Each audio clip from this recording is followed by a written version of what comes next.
ఏట్ల రాయి తీయలేనోడు గూట్ల రాయి తీస్తా అన్నాడట. సర్కార్ల పని చేసేటోళ్ళకే జీతాలు చక్క ఇయ్యే శాసనం అయితలేదు గాని ఓ చెప్తారమ్మా ఇక అంత పొడుగు హామీలు. ఈ ఘోరాన్ని నేను చెప్పలేను గాని ఈ అక్క చెప్తుందా తినుండ్రి. చెప్పక్క ఏమాయే ఏంది మీ లొల్లి? ఎన్నెళ్ళే చేయబట్టి ఏమేం కావాలి? ఎవరెవరి దగ్గర పోయారు?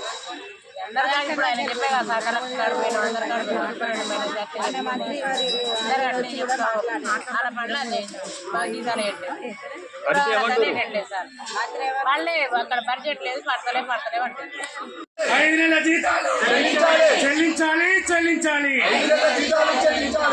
ఆ గది ముచ్చట ఇది కదా మన కాంగ్రెస్ సర్కార్ చక్కదనం అంటే. ఒక్కటి కాదు రెండు కాదు 5 నెలల నుండి జీతం ఇస్తలేరట నల్గొండ జిల్లా సర్కార్ దవాఖాన్ల పనిచేసే ఈ అవుట్ సోర్సింగ్ ఉద్యోగులకు.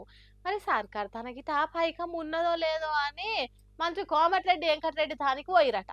అయినా కూడా మంత్రి సారు చెవున పెట్టకుండా ఎట్టి కిడ్స పెట్టిండట వీళ్ళ మాటలు. కలెక్టర్కు చెప్పినా కూడా అకౌంట్లో జీతం పడలేదట. ఇక చూసుకుంటా కూర్చుంటే ఈ 5 నెలలు కాస్త 10 నెలలు అయ్యేటట్టున్నాయని భయపడి బాధతోని గిట్లా రోడ్డు ఎక్కి లొల్లికి దిగిండ్రు. మరి ఈ లొల్లి ఎన్ని రోజులు చేస్తారో తెలియదు కానీ సర్కారు ఓ కన్ను జర ఇలా మీద వేస్తే అన్ని కుటుంబాలు ఇలా పడతాయి. లేకపోతే అడుక్కున్న గతే అవుతుంది కావచ్చు.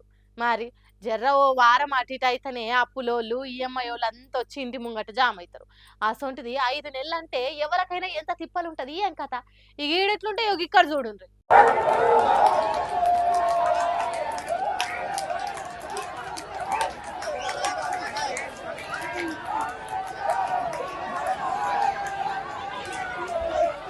ఒక్కో సీకులు కడుపులో ఉచ్చుకోగల నీ పైసలు సలగున కిందికి దిగ.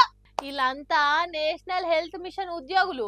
కేంద్ర రాష్ట్ర ప్రభుత్వాల నిధులతో నడుస్తున్న ఎన్హెచ్ఎం కాంట్రాక్ట్ అవుట్ సోర్సింగ్ 17,000 మంది ఉద్యోగులకు 3 నెలల నుంచి జీతాలు బంద్ అయినాయట.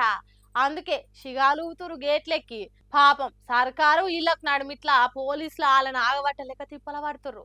ఏందో ఏం పాడు వీళ్ళకు జీతాలు ఇవ్వనీకనే సర్కారు తన పైసలు చక్కలేవు గాని మనకిచ్చిన హామీలను తీరుస్తుందంట సర్కారు అని డౌట్ అనుమానాలు కూడా షురు అయినాయట ముచ్చట తెలిసిన పబ్లిక్ కు.